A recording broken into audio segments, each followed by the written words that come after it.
guys, Tomboy601, and today we have what is probably the best case scenario match for a San Diego. If you're not aware, San Diego, one of the new premium ships available this update for a sort of skeezy way. It is in the random bundles. There are, I believe, 100 random bundles, which means if you have to buy all of them, you're looking at 75,000 doubloons in order to find yourself the San Diego. And I'm just going to let you know, unless it's sitting in that first slot, or maybe if you have one of the rarer prizes like the insignia is there in that first slot, and then you pull the San Diego in your second slot, do not try to whale for this ship.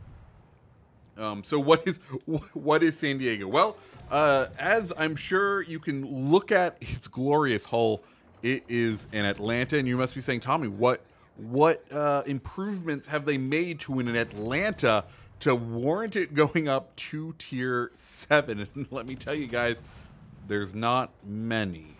They removed the radar, which I don't think is a plus. There is no additional armor because I think the principle of this boat is no armor is best armor. They have given it a reload booster, and if you've noticed, a certain special sort of shell is firing out of the main gun, and that is sap, which, well, given the guns that we have on here, we have 36 millimeters of penetration, which is why we are in the best spot ever for our little boat because, well, we have a Colorado, which is coated in 25 millimeters of armor, which means we can pen all over that baby, and we have a Flander running us down, and usually, French battleships kind of tough, but SAP does marvels on spaced armor, which means Flanders is also going to be particularly hurt by our shells. But beyond that, what does San Diego have? Well, has the Atlanta's 4.5 kilometer torps, which we will get to show off here, and yeah, that's about it, folks. It is definitely an interesting ship. It is a unique ship. I think it's the perfect global XP ship, if I'm being honest. If I were you, and I have no insider information on this, but if I were me, my guess is we see San Diego for global XP within a year and a half. That's my guess because it feels perfect for a global XP ship. Anyway, Flanders here decided to charge us, so we're going to go ahead, flip over to AP, start trying to get some hits up in that superstructure, turn out and dump our other set of torps. We have one set of torps on the way to Flanders. Let's see what we can do here.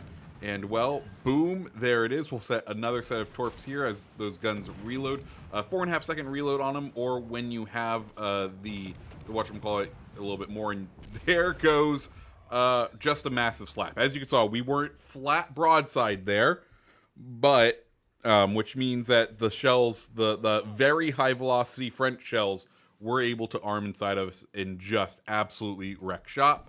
But hey, we're up to 100,000 damage within 4 minutes, which I think that's the best case scenario. We also now have a Kansas out there, and we're going to see if we can get a couple more hits on him. And this is kind of how you have to play San Diego, is just behind islands.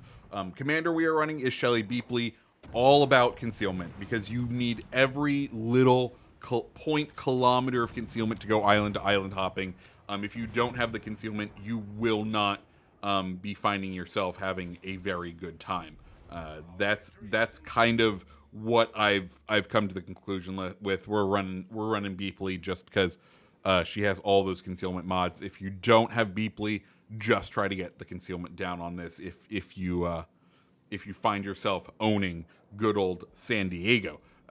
Beyond that, the ship has some of the lowest HP for a cruiser at the tier.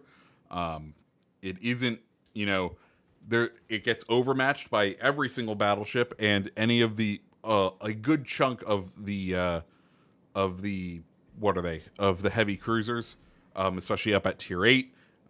So just be wary, be careful when you're out and about in good old San Diego because, yeah, it's rough. All in all, guys, if you don't get the San Diego this update, do not worry about it. I think it's the perfect global XP ship.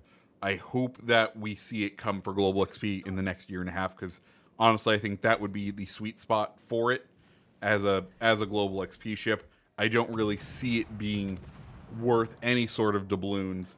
It is weird, and I enjoy it for being weird. But ultimately, it's a boat that you really have to lean on your teammates in order to be successful. They have to spot. You have to be able to hide behind islands. You can't flush. You can't use your radar like you would in Atlanta. It's just overall not the best. Anyways, guys, if you like this video, hit the like button, hit the subscribe button, and I hope you have a fantastic rest of your day. See ya.